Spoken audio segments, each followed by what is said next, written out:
کیا اس سانحے پہ جو سیاسی جماعتوں نے روش اپنا لی، ایسا لگ رہا ہے سانحہ گل پلازہ تو ایک بہانہ ہے، 18ویں ترمیم نشانہ ہے.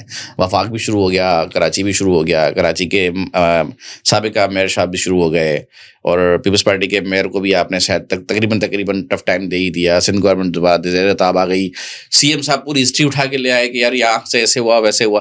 کیا آپ کو لگتا ہے کہ یہ ان واقعات پہ ایسی سیاست کر کے ان شہریوں کے دکھوں اور تکالیف کو کم کیا جا سکتا ہے؟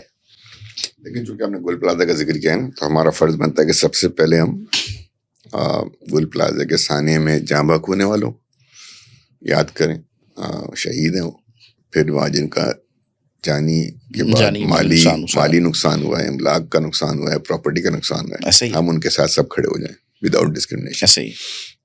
ان کے دکھوں کا مداوع کریں، ان کے غموں میں جا کے شریک ہوں، بیٹھیں ان کے ساتھ، اور ان کو احساس دلائیں کہ بھئی ایز گورنمنٹ یا ایز اپوزیشن پارٹیز یا ایز سول سوسائٹی یا ویلفیئر آرگنائزیشنز یا ایز اے شہری ہم سب ان کے ساتھ کھڑے ہیں. ہم سمجھتے ہیں کہ ان پہ وقت ہے، مشکل ہے، ہم سب ساتھ کھڑے ہیں. ہمارا پہلا ریئیکشن تو ہونا چاہیے یہ بالکل ایسا ہی ہے.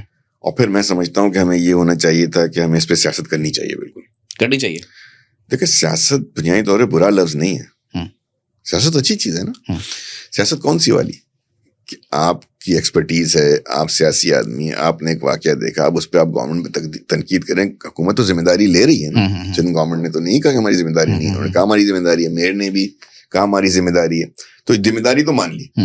اب اس کی تحقیق ہوگی، اس کی انکوائری ہوگی، اور اس کا طریقہ یہ ہے کہ تمام سیاسی جماعتیں اس پہ بالکل بھرپور تنقید کریں سندھ حکومت کے اوپر، اور ظاہر ہے کہ وہ اس میں رائے بھی دیں. میں یہاں پہ صرف آپ سے تنقید کر کے اٹھ جاؤں اور آپ کو رائے نہ دوں. مثال کے طور پر یار چشمہ ٹھیک نہیں پہنا ہوتا آپ نے، اب یہ کیا کہ میں نے کر نہیں، پھر میں بتاؤں نا کون سا چشمہ پہنے ہم. صحیح بات ہے، یہ دونوں کام کر کے اٹھوں نا، کیوں نہیں چشمہ ٹھیک ہے، کیوں لینا، میں یہ بول کے اٹھ جاؤں. اب یہ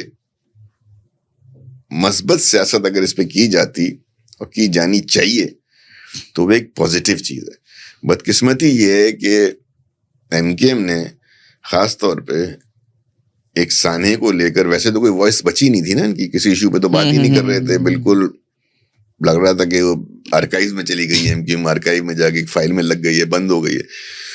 تو وہ ایک سانحے کو دیکھ کر بھی انہوں نے کم از کم یہ 1-2 دن انتظار کیا. پہلے تو ریگولر ایک وزٹ کر کے آگے تھے نا، پھر انہوں نے انتظار کیا، پھر ان کو جب احساس ہوا کہ پورا شہر اس سانحے میں انوالو ہے، پوری قوم انوالو ہے، بڑا سانحہ ہے، تو اس وقت بھی ان کو ایز اے اپوزیشن پارٹی تنقید کرتے ٹھیک تھا، لیکن اپنی سیاست میں اس سانحے کو لے کر جو ان کی ڈیمانڈ سامنے آئی نا، اس میں سے ایک بھی ڈیمانڈ ان متاثرین کے لیے تو نہیں ہے. یس، جو ابھی سانحہ چل رہا ہے، ابھی وہاں سے باڈیز میتیں ریکور ہو رہی ہیں، ابھی ان کی آئیڈینٹیفیکیشن کا کام جاری ہے، ابھی ان کے پیارے کھڑے ہوئے ہیں، اور ٹی وی پہ آپ دیکھ رہے ہیں کہ وہ جو پریس کانفرنس ہو رہی ہے وہ بالکل ان کے لیے نہیں ہو رہی ہے، بلکہ ایک نئی بات ہو گئی. ایسے ہی ہے کہ جی اب وہ سوچے نا ان پہ کیا گزر رہی ہوگی، یار یہ ہمارے نمائندے ہیں، یہ حکومت ہے، یہ اپوزیشن ہے. اب وہ وہاں پہ ڈیمانڈ کر رہے ہیں، بیانات دے رہے ہیں، اور اس بیان میں تمام چیزوں کو فاسٹ فارورڈ کر کے جی کراچی کو فیڈرل کیپٹل ٹیریٹری بنا دیں، اور آرٹیکل کا حوالہ دیا 148 اور 149. اب جو بھی ہمارے دوست کو، ہمارے سابقہ کلیگ کو یہ مشورے دیتا ہے نا، وہ بیسکلی ان کو دھکا دے کے چلا جاتا ہے. کیونکہ اگر آپ 148 پڑھیں عادل بھائی اور 149 پڑھیں، مجھے بتائیں کہاں لکھا ہوا اس میں کہ وفاق کے پاس یہ اختیار ہے کہ کسی بھی شہر کو وہ ایکوائر کر لے، اڈاپٹ کر لے ایز فیڈرل ٹیریٹری، ہے ہی نہیں.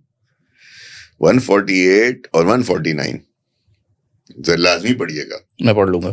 ان کی 149 کی میرے خیال میں 3 شکیں ہیں، 4 ہیں لیکن ایک آبسلیٹ ہو گئی ہیں، وہ ڈیلیٹ ہو چکی ہے، اب 3 شکیں رہ گئی ہیں. 148 کی شاید 2 شکیں یہ بتاتی ہیں کہ صوبے اور وفاق کے درمیان جو صوبائی ایگزیکٹو ہے اور وفاقی ایگزیکٹو ہے، ان کے آرڈرز کی امپلیمنٹیشن میں وفاق نے کیا تعاون کرنا ہے، اور صوبے نے وفاق سے کیا تعاون کرنا ہے، اور وفاق نے صوبے سے کیا تعاون کرنا ہے. مثال کے طور پہ ٹیکسیشن کے حوالے سے کوئی قانون آ جاتا ہے، کمیونیکیشن کے اندر کوئی قانون آ جاتا ہے، کمیونیکیشن چونکہ فیڈرل سبجیکٹ ہے تو اس کی امپلیمنٹیشن کے لیے سندھ میں کمیونیکیشن کا ڈپارٹمنٹ کوئی نہیں ہے.